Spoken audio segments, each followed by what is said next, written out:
If Freedom Failed.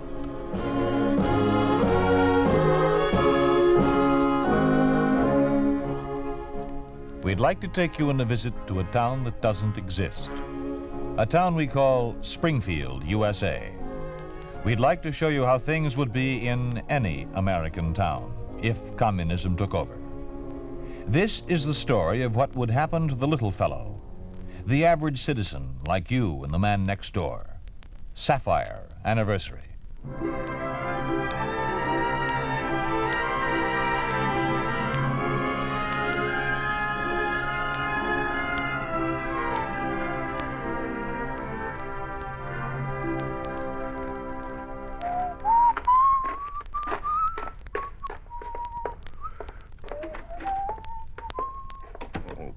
Kate.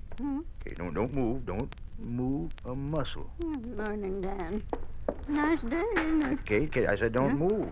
Well, I've got to, unless you want burned toast for breakfast. Oh, but Kate, standing by the window with the sun in your hair, making it like silver. Well, it was downright beautiful, and I... Full of old springtime blarney, aren't you? Ought to be ashamed a man who's almost 70 acting like a kid. Well, maybe I feel like a kid. It's likely when a man's got a wife who looks prettier than the day he married her 45 years ago, come a week from Tuesday. Oh. A talented woman who makes the best popovers this side of the Rockies. So that's it. Well, you can taper off on the poetry, because there wasn't enough flour for popovers this morning. You'll have to settle for eggs and plain old toast. Go on, sit down. Okay. But I meant what I said. I can prove it. I remembered her anniversary. Oh, say, how's the coffee supply holding out? I guess we can manage a second cup for you this morning. No, thanks. Better save it for George Morrow. He'll be along soon. Hey, that venison George gave us, how much have we got left? Enough for a couple of weeks. Good. You think we could feed 3 or 4 extra for one meal on a certain day come a week from Tuesday? We'll manage it. I'll be very careful, even if we have to eat a little less afterwards. It'll be worth it. Yes. We'll write John, see if he can bring Viola and little Johnny for the day. You think we can feed George, too? I think so. That's good. Oh. Is that you, George? Nobody else. Well, come on in. Come in. Yeah. Looks like I might be in time for a cup of coffee, Yeah, huh? you are. See what you got in that sack. Flour. It's for you. Don't ask me where I got it. Oh, George, that's wonderful. I always thought Santa Claus was an old fellow with white whiskers, but you shaved this morning. George Murray, you can use that flour as much as we can. Yeah, but you can't make popovers with it. Turnabout's fair play. Give me half a dozen eggs every couple of weeks. Besides, we all got to stick together these days. If we don't, we're just as good as dead. George, what a way to talk. What other way is there? Say, did you hear about Joel Hawkins? Well, I know he went to Springfield 3 weeks ago. Is he back? No, never will be. He died in Springfield. Auto accident, they say. But I figured that he was murdered. Why, who'd murder Joel? Everybody liked him. Oh, does a man walk off and leave the best 1,000 acres of farm in the state, stocked and equipped and unattended, all ready for the commies to move in and turn it into one of those what do you call them now? Oh, yes, state farms? Maybe it was an accident, George. Not when Conway takes it over the day before the I accident. don't want to talk about it. I won't believe it's as bad as George keeps saying. Oh, now, there's no need to get worked up, Kate. I was just passing on the news. With your own pessimistic slant. Everybody knows it's too bad the commies got control of the country. So far, they haven't touched anyone but the big people like senators and governors and judges. Oh, they'll get around to everybody in due time. Well, you make it sound horrible, like they were out to kill everyone. Well, it is horrible, I know. Well, maybe. But what about John? He works for them in Springfield and manages to stay happy and raise his family. Family. Well, maybe that's the reason. Where's Blackie? He's waiting for his morning handout, Dan. If there's no sugar there, you can get him a carrot, or you'll find turnips in the bin. There you are, Blackie, old boy. Chomp it down. Okay, now go on back to the field. I'll be out soon. Oh, I get it. You think it's time we got to work, huh? Now, don't overdo, will you, Dan? Blackie won't let me. I don't run this place. He does. Tells me when to go to work and when to kid. Well, be sure and turn on the radio, Kate. Catch the news for me. George Morrow, I could break your neck. I could almost tell you to get out and take your flour with you. What'd I do? What'd you do? Oh, nothing. Nothing at all. You just changed Dan from a happy, young-hearted man into a heavy-footed old man. Aged him 20 years in just about 2 minutes. But I don't get it. Dan's old enough to know the score. All his life he's kept up on things. Why, you ought to hear what I heard on the radio this morning. Maybe you can if we missed part of the 9 o'clock news, but turn it on anyhow. Yeah, Dan asked me to listen to it.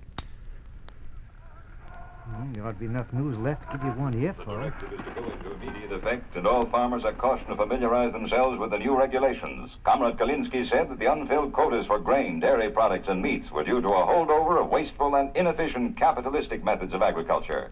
Collectivism and state-operated farms will be increased rapidly, with a prime objective, the elimination of the shameful kulak class. Arthur Nesbitt speaking. This is the People's News Service. You see, that's only a sample. First part of it was all about another purge of reactionaries for the greater glory of the state. George, I don't care. Dan isn't going to be touched by it, and neither am I. Well, now, you can't isolate a man like Dan. It'd be like trying to keep Blackie in a 3x5 corral. Dan likes to know what's going on. There must be some way. There has to be. Kate, what are you trying to do there? Trying to wreck it? There. Looks fine, don't it?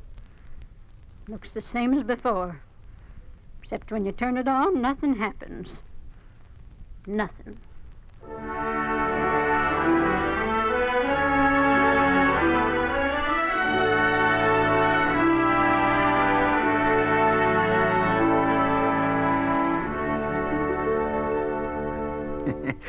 And that's what Blackie did. Kate, that horse is practically human. Next to you, he's the most important member of this household. He's a friend. He's as good a friend as George Morrow. Well, he's cheered you up. I'm thankful for that. Speaking of George, Dan, you mustn't take everything he says seriously. He always is looking on the dark side of everything. Well, let's forget it for now. Did you catch the news for me? I tried, but radio's gone dead. Dead? Well, let me have a look at it. Here. Well, it looks all right. The wires are okay. Oh, here's the trouble, I think. Yup, the power tube is missing. Now, who do you suppose took that tube? Well, it was burned out. I hope you remember the size, because I guess I got disgusted and just threw it away. And here we are, miles and miles from town, no way of knowing what goes on. Well, Blackie and I better get up early tomorrow and ride into Springfield. 50 miles for that? Oh, why don't you wait till somebody with a car goes in? No, I've got it. I have to write to John and get the letter down to the crossroads before night. He can bring a tube along when he comes.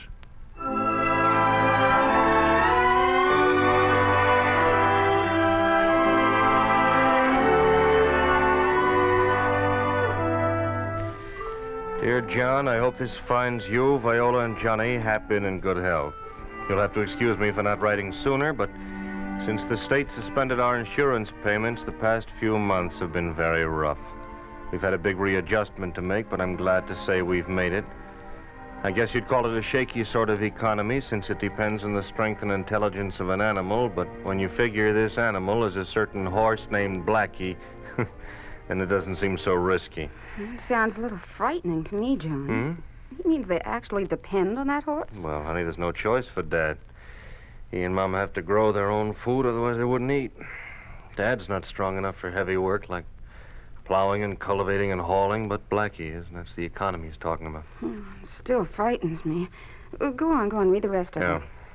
A week from Tuesday, your mother and I celebrate 45 years of marriage. Our Sapphire anniversary. While we don't expect you to bring us a pocket full of star sapphires, we would like you, Viola, and Johnny for the day. The country air will do you all good, and it'll mean everything to us to have the family gathered around the same table once more. When you come, please bring along a power tube for the old radio. We need it desperately because radio is our only contact with the outside world. Unless you count the news that filters fourth hand through George Morrow. Thank you, and don't disappoint us. Love, Dad. Well, Vi, this time we won't disappoint him. I worked right through the last 2 weekends, finishing those new traffic schedules, and the boss is pleased enough to let me have a free day. Well, it's sweet of Dan to ask, but Johnny and I can't go. Can't go? Why not? Because next Tuesday, Johnny's been invited to join the youth group. That great new organization that replaced that capitalistic Boy Scouts, with all the softness and decadence of scouting eliminated, of course. And Johnny had better be there on time, together with one of his parents. On time, so they can start taking all the humanity out of him. Yeah. You know, he's going to wonder about parents who are two-faced enough to give lip service to one thing and preach another. Oh, now, honey, look, there's nothing disgraceful or two-faced in teaching him enough deception to stay alive. We can give him ideals to keep silently in front of himself. So if the chance ever comes, he'll want to free himself. Oh, I guess so. I hope so. But in the meantime, instead of being out in the country with his grandfather, he'll be here with... Look, Vi, honey, if it'll help any, I'll write Dad and arrange a later date for us all. And I'll go with you to this youth group business. We'll get it over. No. I can manage it. I'm sorry I spilled over. Oh, why shouldn't you? Have to once in a while. John, I want you to go to Kate and Dan. It's their anniversary, and one of us really ought to be there. Yeah, but my place is here with you. Oh, yes, but they're getting older, and who knows, this may be your last chance to see them. Later, if we're lucky, all three of us can go and have a holiday in the country. Yeah, if we're lucky. You write Dan tonight. Tell him you'll be there. Yeah, I guess you're right. Well, that radio tube he wants, Vi, I'm a little worried about that. Remember the time we had getting a couple of tubes for our radio? You'd think they were solid gold. Well, at least give it a try. That is, if you won't get in trouble.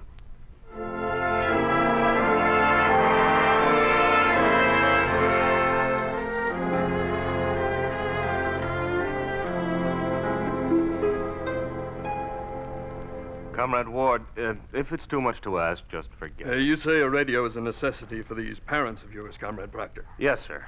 Yes, so you see, they live 50 miles from town, up near the foothills. They're old, got no car, of course.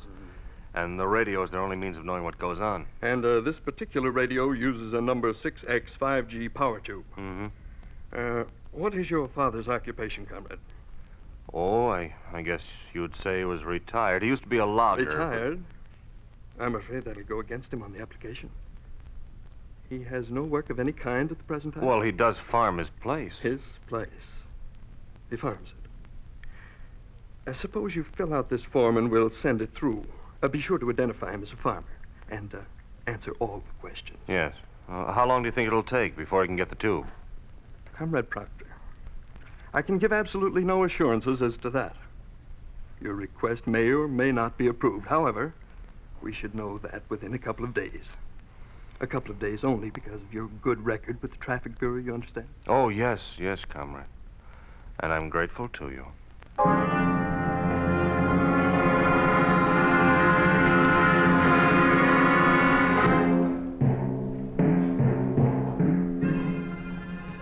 I've checked these applications, Harry, and they seem regular enough. We can send them on. How many times do I have to tell you not to call me Harry around the office? It's Comrade Hollenbeck. And don't forget it. All right, Harry. All right. Not so fast. Where do you think you're going with those? To send them on, like I said. No, you don't. You let one by last week that never should have passed. And I had the boss on my neck yesterday. You just stand there while I take a look. Stand? Well, can I sit, comrade? Oh, the boss will be here any minute. You stand. And show the proper respectful attitude, too. This one's in order. Yes, and this. Say, what's this? What, which one? This one, knothead. A farmer landowner? Oh, that. Well, what's wrong with it? The guy only wants a radio tube. Only a radio tube. You missed the point completely. He's a kulak. I've told you at least 100 times.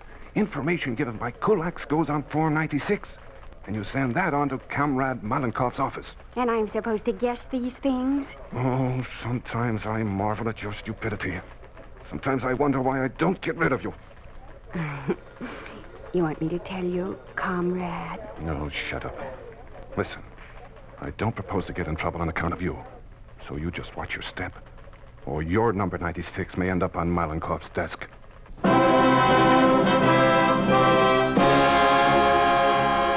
You are listening to Sapphire Anniversary, a story of the way things could be if communism took over. A picture of what life would be like under a communist regime in an ordinary American town. A town we call Springfield, USA.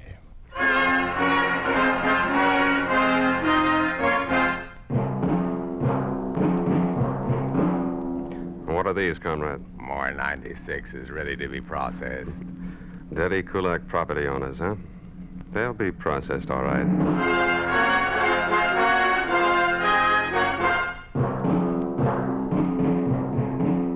Dan Proctor, age 68, occupation farmer, owner of 5 acres arable land, 5-room cottage furnished. 12-year-old black stallion, 10 chickens. No listing of property in Ministry of Agriculture tax records. Impose non-production and kulak penalties. Quadruple tax. Call to the immediate attention of the Office of District Commissar Conway.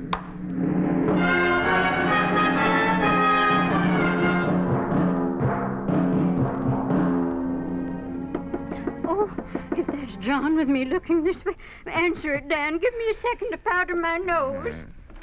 Well, hello, folks. Oh, George. Say, something smells pretty fine in here. Put your powder puff away, Kate. It's only George. Oh, pardon me. Oh, it's George in a bottle of something. Yep.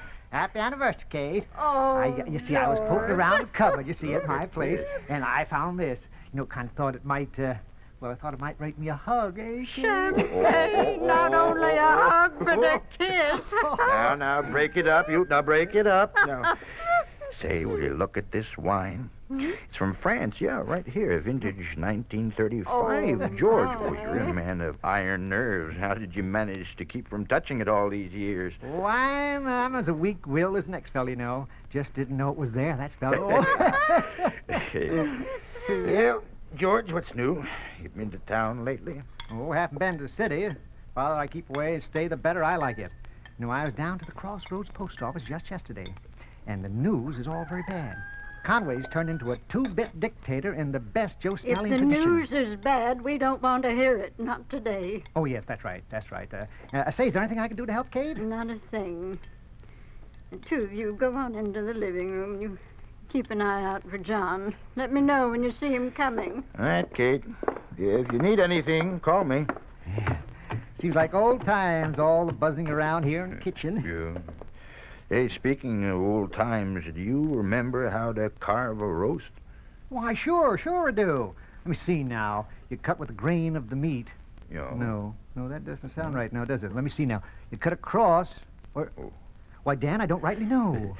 And I guess it doesn't matter. Probably John won't know the difference anyhow. Yeah. Oh, hey, somebody's coming. Looks like a state car. Oh, it's John. Kate, he's here. Reach for that powder puff.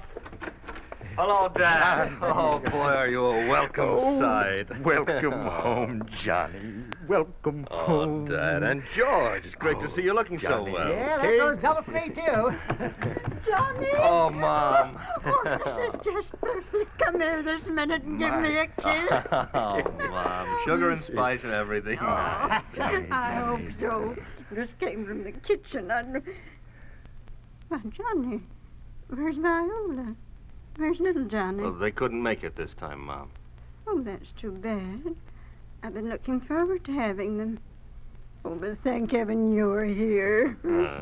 You know, Johnny, for once I've timed a dinner right. I can sit down with the rest of you for a minute. And in the living room, no less. Come on. Tell me, how's family, John? All in good health, George. I'm sorry they couldn't be here, but Johnny was scheduled to join a boys' club. Maybe you can him him for a couple of days when the school's out. Boys Club?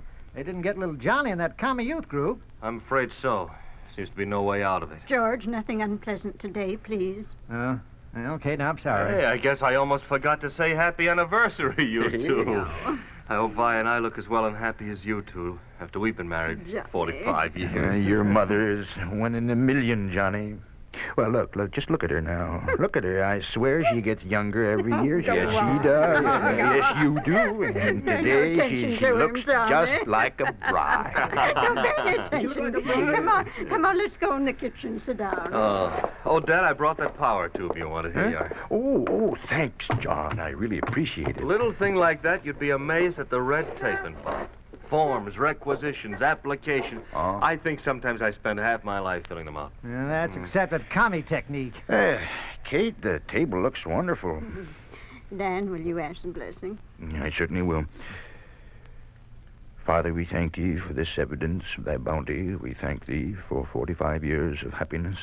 For our son John, our friend George, protect and care for Viola and little Johnny. Amen. Amen. Now, well, who do you suppose that could be just when we're ready to eat? You better answer it, Dan. Yes. You weren't expecting anyone else, were you? No. Well, you better start eating before it gets cold. I didn't have anybody drive in, but I guess you can't out here in the kitchen. Well, just start in, please. Your dinner's going to be ruined. Wonder why Dan's taking so long. The rest of the family's out here at the table. Come on, say hello. Kate, here's Paul Conway, Mr. Headley, his assistant. We've met before. Good afternoon, Mr. Conway. Mr. Headley. Good afternoon, Citizeness Proctor. This is George Morrow. This is my son, John. Oh, yes.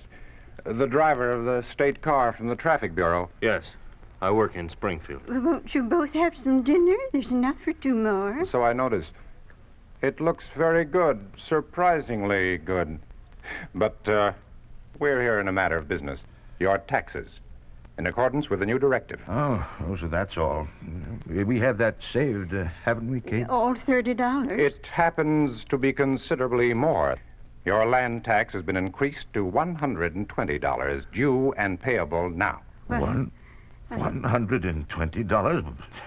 That can't be. That can't be. Plus the quotas you evaded the past quarter, since they were put into operation by the Ministry of Agriculture. Read the listing, Comrade Headley.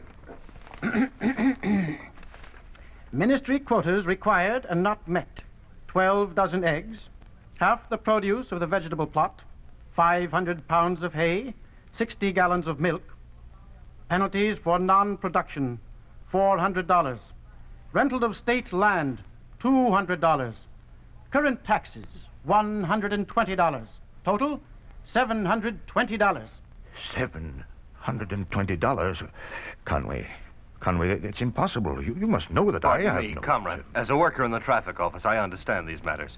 Seems to me you've confused my parents with someone else. They have very little, barely enough to keep themselves alive. These are the facts, as listed by the office in Springfield. Give me that paper, Headley, Form 96. Yes. Here you are, Comrade. Yes. Name, Dan Proctor. Occupation, farmer.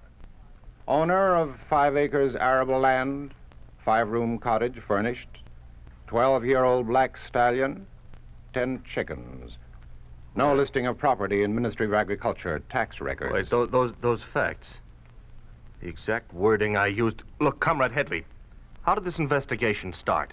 This crime of tax evasion was discovered with his application for a radio tube. Crime? To want to repair a radio? Is that another new directive, comrades? You said the radio tube that started it? Comrade Proctor, the $720 is due now.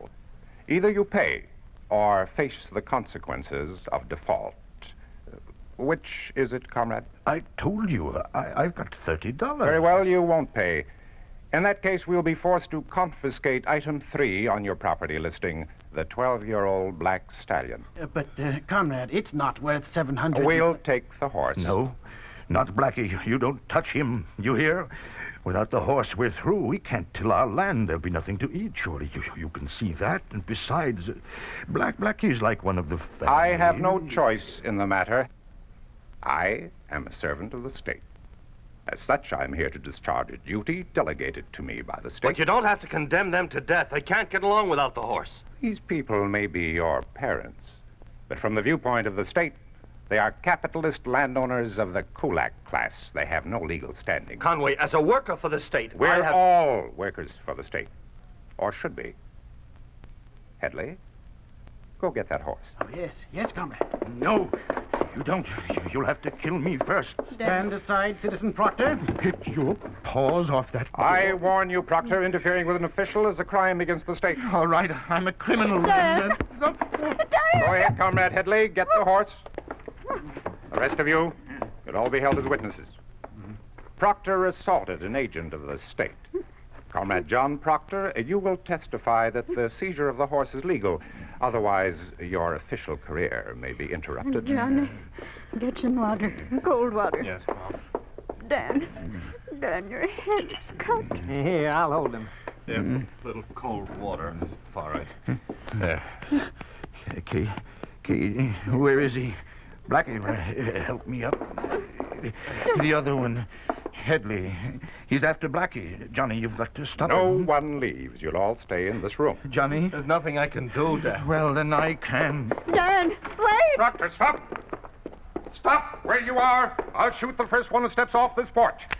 Conway, please, I want you to listen to me. Oh, there! Oh! Conway, put yourself in my place. Maybe then you'll see. Have you a pet, Mr. Conway, a dog or a cat you're fond of? Yes, a pet. You see, we love Blackie that way, only more so. He's part of us. He's part of the family. Dan, he's taking Blackie. Oh, please, Mr. Conway, please. Conway, you can't. Stay where you are, Proctor. No. Look at it this way, Conway. I'm not strong. I can't make a living without that horse. Conway, even you communists use the term comrade. As a comrade, you can't deprive me of my life. Conway, we're two human beings. We can live together as brothers. We each have our rights. There is only one human right. The privilege of serving the state. Thanks to you, comrade. We won't be serving for long.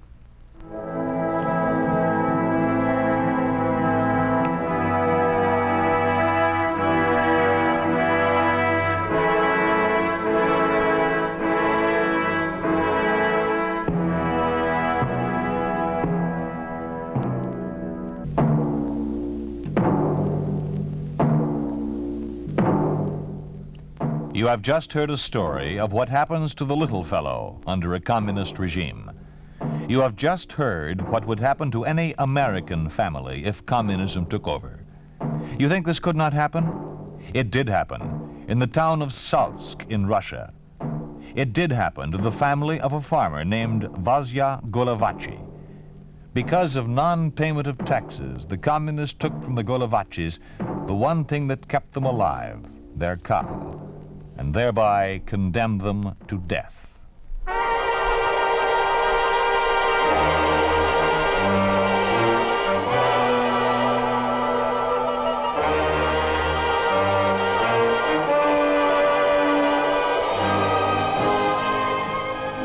You've been listening to If Freedom Failed, starring John Dehner and Peggy Weber as Dan and Kate Proctor in Sapphire Anniversary. Music was composed by Earl Lawrence, with musical direction by Michel Perrier. Sapphire Anniversary was written for If Freedom Failed by William Tunberg, produced and directed by Robert M. Young. Sergeant Lloyd Iyer speaking. This program has come to you through the worldwide facilities of the United States Armed Forces Radio and Television Service.